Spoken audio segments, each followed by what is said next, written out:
In the words of Martin Luther King Jr., the arc of the moral universe is long, but it bends towards justice. Now, we will start Class 8, Chapter 5 Judiciary with the idea that justice delayed is justice denied. First question here is, what is the role of the judiciary in democracy? You know very well that in India, different communities, religion, even government and different levels, etc., are there. So, different types of disputes can be experienced. That are disputes between persons, differences or disputes between two states, differences between a state and union government, etc. These all disputes can be resolved by judiciary following the guidelines of the constitution. These judicial reviews can be used later by other courts for deciding same type of cases. If you think that your fundamental rights are being violated, you can go directly to court to claim those rights. As we all believe that judiciary will uphold the law of the country, you will think what makes judiciary independent as well as successful in its role. Constitution has divided power among legislature, executives and judiciary. Judiciary controls legislature and executives if they misuse their power. Money, muscle, and political power can't affect or remove the judge from his or her offices once appointed. This ensures judiciary to work without pressure and observe that there would be no misuse of power. All the citizens can approach to court if they think that their fundamental rights have been violated. But don't think that these powers make judiciary to use their power arbitrary. Judges can be removed from their offices by the process of impeachment if their involvement is found in any illegal or anti-Indian act. This process of removal is applied on all the judges and president as well. Here comes the structure of judiciary. Subordinate and district courts are at district level divided into civil court and criminal court.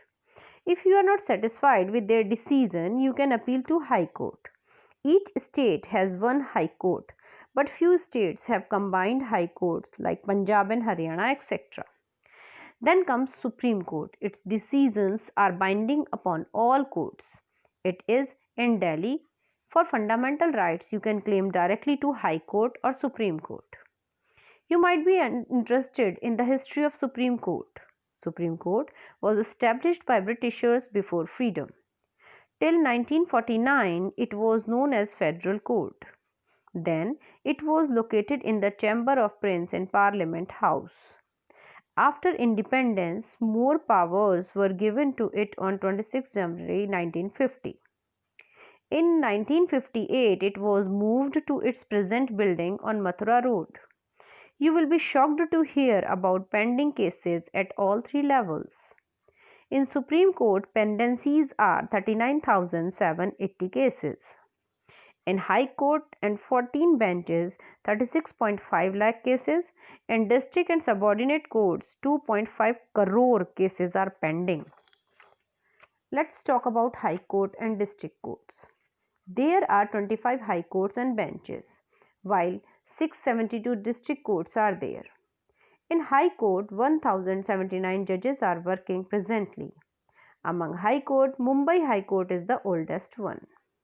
Working of the High Courts are: it can hear appeal from lower courts, issue writ for restoring fundamental rights, deals with the cases of the state, supervise and control over the courts below it. Here is the difference between civil and criminal court. Both the court have their highest level at district. Civil court judge is known as district judge, while criminal court judge is known as session judge. Civil court deals with the cases related to any harm to fundamental rights, divorce cases, land related matters, etc. Criminal court deals with the act or conducts that are identified as offences like murder, theft, etc. In civil cases, PIL can be filed.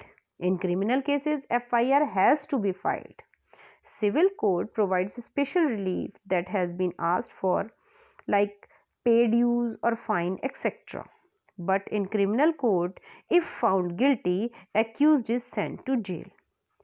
PIL, what is PIL? It is public interest litigation.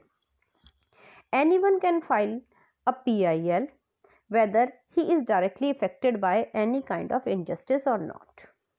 A PIL can be filed when a public injury or public wrong is caused.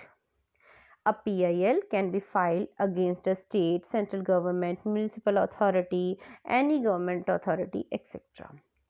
How can you file a PIL? A PIL can be filed as a writ petition, means writing application, or writing a letter to Supreme Court or High Court. That's all for today. Thank you. Have a nice day.